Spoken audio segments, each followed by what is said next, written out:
पाल है throughout he was present there conspirator था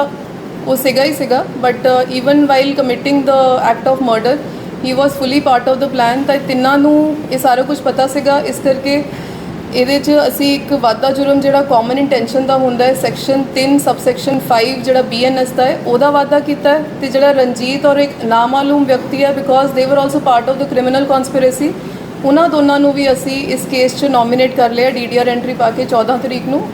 120B ਦੇ ਤਹਿਤ ਔਰ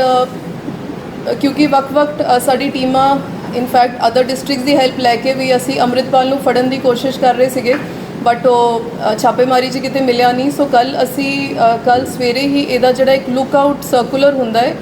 ਇਹਦੀ ਜਿਹਦੇ ਡੀਟੇਲਸ ਲੈ ਕੇ ਜਾਰੀ ਕਰਾ ਦਿੱਤਾ ਸੀਗਾ then we even check from the ਜਿਹੜੇ ਇਹਦੇ ਟਰੈਵਲ ਹਿਸਟਰੀ ਹੁੰਦੀ ਹੈ ਜਦੋਂ ਸਾਨੂੰ ਇਹਦਾ ਪਾਸਪੋਰਟ ਨੰਬਰ ਪਤਾ ਲੱਗਿਆ ਉਹਦੇ ਤੋਂ ਪਤਾ ਕਰਾਇਆ ਤੇ ਪਤਾ ਲੱਗਿਆ ਹੈ ਕਿ ਜਿਹੜਾ ਅੰਮ੍ਰਿਤਪਾਲ ਹੈ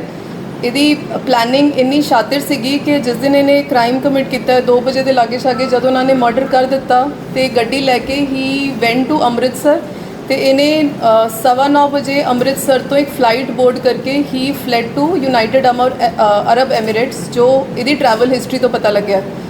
ਸੋ that is how they had planned it so well ਕਿ ਇੰਨੇ ਮਹੀਨਿਆਂ ਤੋਂ ਪਲਾਨ ਕਰ ਰਿਹਾ ਸੀ ਤੇ ਕ੍ਰਾਈਮ ਕਮਿਟ ਕਰਨ ਤੋਂ ਵਿਦਿਨ ਅ ਫਿਊ ਆਵਰਸ ਕਿ 9 ਵਜੇ ਇਹਨੇ ਫਲਾਈਟ ਵੀ ਲੈ ਲਈ ਸੋ ਇਹਦੀ LOC ਜਾਰੀ ਹੋ ਗਈ ਹੈ and all the airports have been inform ਕਿ ਸਾਡੇ ਕੇਸ ਦਾ ਮਰਡਰ ਅਕਿਊਜ਼ ਵਾਂਟਡ ਹੈ ਹੀ ਹੈਜ਼ ਟੂ ਬੀ ਡਿਟੇਨਡ ਔਰ ਇਸ ਤੋਂ ਇਲਾਵਾ ਕਿਉਂਕਿ ਇਹ ਬਾਹਰ ਚਲਾ ਗਿਆ ਤੇ ਸਾਡਾ ਵਾਂਟਡ ਹੈ so we will tie up with other authorities other agencies ਇਹਨੂੰ ਡਿਪੋਰਟ ਕਰਨ ਦਾ ਜੋ ਪ੍ਰੋਸੀਜਰ ਹੈ ਉਹ ਹੁਣ ਫੋਲੋ ਕੀਤਾ ਜਾਏਗਾ ਪਤਾ ਚੱਲਿਆ ਕਿ ਜਿਸ ਤਰ੍ਹਾਂ ਉਹਨਾਂ ਦੇ ਜਿਹੜੇ ਅਕਾਊਂਟ ਸੀ ਉਹ ਬੈਨ ਕਰ ਦਿੱਤੇ ਗਏ ਨੇ ਹੁਣ ਕਿਹੜੇ ਅਕਾਊਂਟਸ ਤੋਂ ਜਿਹੜਾ ਅਪਡੇਟ ਕਰ ਰਹੇ ਰਿਵਿਊ ਕਰ ਰਹੇ ਹੈਗਾ ਕੱਲ੍ਹ ਜੀ ਅਸੀਂ ਵੀ ਜਿੰਨੇ ਅਕਾਊਂਟਸ ਸਪੈਸ਼ਲੀ ਜਿਹੜਾ ਅਕਾਊਂਟ 'ਚ 4 ਲੱਖ ਤੋਂ ਵੱਧ ਫੋਲੋਅਰ ਸੀਗੇ ਉਹ ਵਾਲਾ ਅਕਾਊਂਟ ਵੀ ਇਹਨਾਂ ਨੇ ਸਸਪੈਂਡ ਅਸੀਂ ਅਥਾਰਟੀਜ਼ ਨੂੰ ਲਿਖਿਆ ਤੇ ਸਾਡੀ ਜਿਹੜਾ ਸਾਈਬਰ ਪੁਲਿਸ ਹੈੱਡਕੁਆਟਰ ਲੈਵਲ ਹੈ ਉਹਨਾਂ ਵੱਲੋਂ ਵੀ ਵੱਖ-ਵੱਖ ਜਿਹੜੇ ਵੀ ਇਸ ਤਰ੍ਹਾਂ ਦੇ ਨੈਗੇਟਿਵ ਮੈਸੇਜ ਕਨਵੇ ਕਰ ਰਹੇ we are trying to get those also suspended ਔਰ ਇਨੀਸ਼ੀਅਲ ਵਾਲਾ ਤਾਂ ਕੱਲ ਹੋ ਹੀ ਗਿਆ ਸੀਗਾ ਕੋਈ ਪਤਾ ਚੱਲਿਆ ਜਿਵੇਂ ਤੁਸੀਂ ਕਹਿ ਰਹੇ ਕਿ ਉਹ ਵਿਦੇਸ਼ ਚਲੇ ਗਿਆ ਨੇ ਮਤਲਬ ਕਿਹੜੀ ਕੰਟਰੀ ਚਲੇ ਗਏ ਨੇ ਕੋਈ ਜੀ ਇਹਦੀ ਜਿਹੜੀ ਟਰੈਵਲ ਹਿਸਟਰੀ ਅਸੀਂ ਕਢਾਈ ਹੈ ਉਹਦੇ 'ਚ ਲਿਖਿਆ ਹੋਇਆ ਹੈ ਕਿ ICP ਅੰਮ੍ਰਿਤਸਰ ਤੋਂ ਇਹਨੇ 9:15 ਵਜੇ ਜਿਹੜੀ ਫਲਾਈਟ ਬੋਰਡ ਕੀਤੀ ਹੈ and he has gone to United Arab Emirates ਕੋਈ ਬਲਾਤਕਾਰ ਦਾ ਵੀ ਸਾਹਮਣੇ ਆਇਆ ਜੀ ਸੋਸ਼ਲ ਮੀਡੀਆ ਤੇ ਇਹ ਜੀ ਜਿਹੜੀ ਬਲਾਤਕਾਰ ਦੀ ਗੱਲ ਚੱਲ ਰਹੀ ਹੈ ਆਈ ਵਾਂਟ ਟੂ ਕਲੈਰੀਫਾਈ ਕਿ ਅਸੀਂ ਜਦੋਂ ਪੋਸਟਮਾਰਟਮ ਦੇ ਕੁਐਰੀਜ਼ ਪਾਉਂਦੇ ਆ ਅਸੀਂ ਇਹ ਕੁਐਸਚਨ ਪੁੱਟ ਕੀਤਾ ਹੋਇਆ ਡਾਕਟਰਸ ਨੂੰ ਕਿ is there any sexual assault reported but ਹਲੇ ਸਾਨੂੰ ਪੋਸਟਮਾਰਟਮ ਦਾ ਰਿਪੋਰਟ ਨਹੀਂ ਆਈ ਇਸ ਕਰਕੇ it is too preliminary for me to comment ma'am ਜੋ ਫਾਹਾ ਵਾਪਸ ਲੈ ਕੇ ਆ ਰਹੇ ਸੀ ਮਤਲਬ ਐਵੀਡੈਂਸ ਮਿਟਾ ਬਤਾ ਰਹੇ ਸੀ ਡੈਫੀਨਿਟਲੀ ਜੀ ਉਹ ਤਾਂ ਅਸੀਂ ਪਹਿਲਾਂ ਵੀ ਡਿਸਟਰਕਸ਼ਨ ਆਫ ਐਵੀਡੈਂਸ ਦਾ ਸੈਕਸ਼ਨ ਤਾਂ ਅਸੀਂ ਲਾਇਆ ਹੋਇਆ ਸੀ ਇਹ ਗੱਲ ਉਹਨਾਂ ਨੇ ਪਹਿਲਾਂ ਦੱਸਤੀ ਸੀ but the new thing is that Amritpal was involved in committing the murder ma'am ਇਸ ਮਾਮਲੇ 'ਚ ਤੁਸੀਂ 2 ਨਾਮਜ਼ਦ ਕੀਤੇ ਨੇ ਜਿਹੜੇ ਉਹਨਾਂ ਦਾ ਪਤਾ ਲੱਗਿਆ ਵੀ ਨਾਲ ਤਾਂ ਨਹੀਂ ਚਲੇ ਗਏ ਇਹਨਾਂ ਦੇ ਕਿਤੇ ਦੇਖੋ ਜੀ ਰਣਜੀਤ ਹੈ ਜਿਹੜਾ ਉਹਦੀ ਤਾਂ ਸਾਨੂੰ ਡਿਟੇਲਸ ਪਤਾ ਲੱਗੀਆਂ ਉਹਦੇ ਤੇ ਛਾਪਾਮਾਰੀ ਕੀਤੀ ਹੈ ਉਹ ਵੀ ਫਰਾਰ ਹੈ ਅਸੀਂ ਉਹਦਾ ਵੀ ਲੁੱਕਆਊਟ ਸਰਕੂਲਰ ਜਾਰੀ ਕਰ ਰਹੇ ਤੇ ਜਿਹੜਾ ਦੂਜਾ ਬੰਦਾ ਇਹ ਹੁਣ ਦੇ ਦੋਸ਼ੀਆਂ ਤੋਂ ਹਲੇ ਤੱਕ ਉਹਦੀ ਆਇਡੈਂਟੀਟੀ ਪਤਾ ਨਹੀਂ ਲੱਗੀ but we are trailing the technical evidence unknown ਹੈ ਜੀ ਹਲੇ ਅਨਨੋਨ ਹੈ ਜਿਸ ਤਰ੍ਹਾਂ ਦੀ ਧਮਕੀਆਂ ਧਮਕੀ ਦੇ ਵੀਡੀਓ ਆ ਰਹੇ ਬਾਰ-ਬਾਰ ਕਿ ਅਸੀਂ ਹੋਰਾਂ ਨੂੰ ਵੀ ਮਾਰਾਂਗੇ ਇਸ ਸਜ਼ਾ ਕਰਨੀ ਹੋਣੀ ਹੈ ਤੇ ਇਟ ਮੀਨ ਕਿ ਕਾਫੀ ਜਣੇ ਹੋਰ ਵੀ ਇਨਵੋਲਵ ਹੋ ਸਕਦੇ ਇਹਦੇ ਵਿੱਚ ਇਸ ਕੇਸ ਦਾ ਜੀ ਮੇਨ ਕਨਸਪੀਰੇਟਰਸ ਜੋ ਹੈ ਉਹ ਤਾਂ ਅਸੀਂ ਸਾਹਮਣੇ ਲੈ ਆਏ ਹੈ ਜਿਨ੍ਹਾਂ ਨੂੰ ਧਮਕੀਆਂ ਦੇ ਰਿਹਾ ਆਈ ਥਿੰਕ ਅੰਮ੍ਰਿਤਸਰ ਪੁਲਿਸ ਨੇ ਆਈ ਥਿੰਕ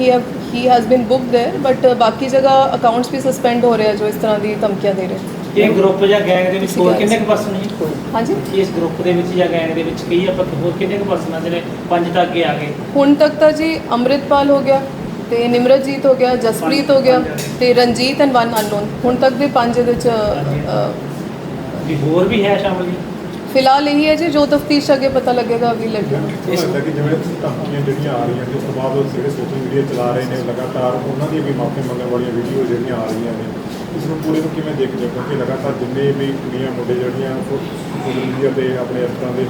ਚੈਨਲ ਚਲਾ ਰਹੇ ਨੇ ਤਾਂ ਲਗਾਤਾਰ ਉਹਨਾਂ ਨੂੰ ਕਾਲਾਂ ਵੀ ਨਹੀਂ ਪਹਿਲਾਂ ਜਿਹੜੇ ਹੋ ਰਿਹਾ ਬਹੁਤ ਨੰਬਰ ਪਰ ਵਿਦੇਸ਼ਾਂ ਤੋਂ ਵੀ ਕੁਝ ਕਾਲਾਂ ਜਿਹੜੀਆਂ ਆ ਰਹੀਆਂ ਆਈ ਥਿੰਕ ਜਿੱਥੇ ਵੀ ਇੱਦਾਂ ਦੀ ਕਾਲ ਹੋ ਰਹੀ ਹੈ concerned police is taking action but we have booked him in a very stringent case ਹੁਣ ਜੇ ਉਹ ਬਾਹਰ ਭੱਜ ਵੀ ਗਿਆ ਸਾਡੀ ਨੌਲੇਜ 'ਚ ਆ ਗਿਆ we will follow due procedure ਜਿਹੜਾ ਡਿਪੋਰਟ ਕਰਨ ਲਈ ਕ੍ਰਿਮੀਨਲਸ ਨੂੰ ਹੁੰਦਾ so we'll be writing to our concerned agencies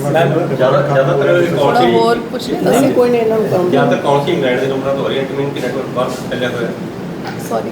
ਜ਼ਿਆਦਾਤਰ ਜਿਹੜੇ ਕਾਲਸ ਨੇ ਉਹ ਇੰਗਲੈਂਡ ਦੇ ਨੰਬਰਾਂ ਤੋਂ ਆ ਰਹੀਆਂ ਨੇ, ਬ੍ਰਿਟਿਸ਼ ਨੰਬਰਾਂ ਤੋਂ ਆ ਰਹੀਆਂ ਨੇ, ਜਿਹੜੀਆਂ ਨਿਊ ਇਨਫਲੂਐਂਸਰ ਤੋਂ ਆ ਰਹੀਆਂ ਨੇ। ਜੀ ਅੱਜ ਕੱਲ੍ਹ ਜੋ ਇਸ ਤਰ੍ਹਾਂ ਦੇ ਕ੍ਰਿਮੀਨਲਸ ਹੁੰਦੇ ਦੇ use various type of virtual numbers also so that ਉਹ ਛੇਤੀ ਟਰੈਕ ਨਾ ਹੋ ਪਾਉਣ, ਬਟ ਸਾਡੀ ਏਜੰਸੀਜ਼ ਵੀ ਇੱਦਾਂ ਦੇ ਟਰੈਕ ਕਰ ਲੈਂਦੀਆਂ। ਸੋ ਹੁਣ ਜਦੋਂ ਸਾਨੂੰ ਟੈਕਨੀਕਲੀ ਪਤਾ ਲੱਗ ਗਿਆ ਦੈਟ LOC ਖੁੱਲ੍ਹਣ 'ਤੇ ਟਰੈਵਲ ਹਿਸਟਰੀ ਪਤਾ ਲੱਗ ਗਈ, ਸੋ ਅੱਗੇ ਦਾ ਵੀ ਪ੍ਰੋਸੀਜਰ ਸਾਰੀ ਗਵਰਨਮੈਂਟਸ ਦਾ ਇੰਟਰ ਏਜੰਸੀ ਕੋਆਰਡੀਨੇਸ਼ਨ ਹੁੰਦੀ ਹੈ। ਹੀ ਕਾਂਟ ਰਨ ਟੂ ਫਾਰ। ਬੋਲੋ ਰੁਕੇ ਦਾ ਜਿਹੜਾ ਰਿਮਾਂਡ ਖਤਮ ਹੋ ਰਿਹਾ ਹੈਗਾ, ਦੁਬਾਰਾ ਰਿਮਾਂਡ ਲਿਆ ਜਾਏਗਾ? ਹਾਂਜੀ ਰਿਮਾਂਡ ਲਵਾਂਗੇ ਜੀ ਕਿਉਂਕਿ ਸਾਨੂੰ ਕਈ ਇਹਦੇ 'ਚ ਚੀਜ਼ਾਂ ਲੈ ਕਰੈਕਟ ਕਰਨੀਆਂ। ਵੀਲ ਰਿਕੁਐਸਟ ਜੁਡੀਸ਼ਰੀ ਕਿ ਸਾਨੂੰ ਰਿਮਾਂਡ ਐਕਸਟੈਂਡ ਕਰੇ। ਇਸ ਮਾਮਲੇ ਦੇ ਵਿੱਚ ਜੇ ਆਪਾਂ ਗੱਲ ਕਰੀਏ ਜਿੰਨਾ ਇਹ ਘਟਨਾਕ੍ਰਮ ਵਾਪਰਿਆ ਹੈ ਉਸ ਨੂੰ ਲੈ ਕੇ 2-3 ਦਿਨਾਂ ਦਾ ਸੋਸ਼ਲ ਮੀਡੀਆ ਤੇ ਕਾਫੀ ਕੁਝ ਚੱਲ ਰਿਹਾ ਹੈ।